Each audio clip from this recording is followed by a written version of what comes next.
Part C. The equation of the regression line for this data set is calories equals 12.4 plus 2.9 times carbohydrate. So the first thing is interpret the gradient of the regression line in this context.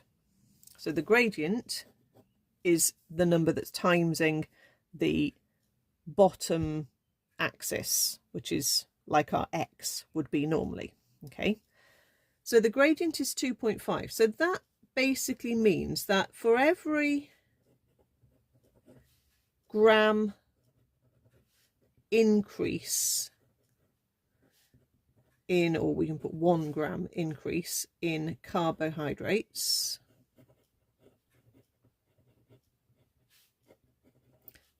then the calories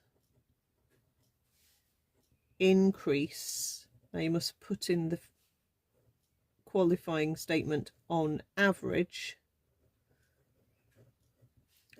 by 2.9, what are the units there, kilocalories. Okay, that's what it means. What does the gradient tell us?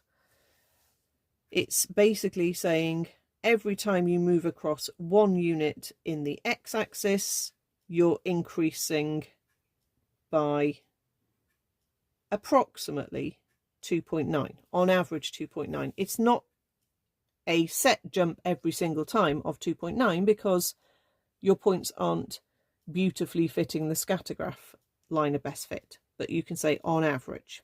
Okay, so it's for every 1 increase in the x, then it is an increase because it's a positive gradient. So obviously if it was a negative gradient, it would be a decrease. So the y, whatever the y is, increases or decreases on average by, and then the value of the gradient.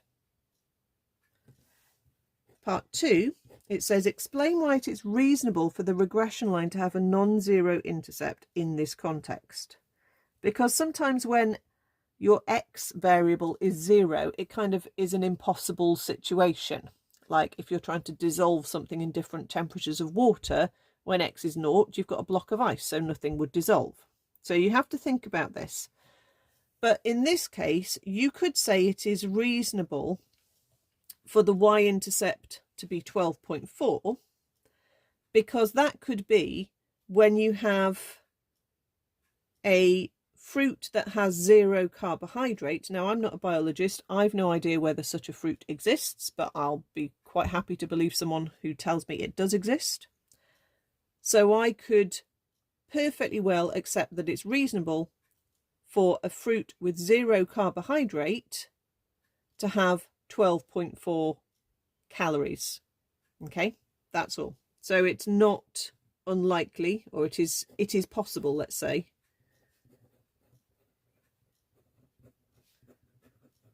that a fruit contains no carbohydrate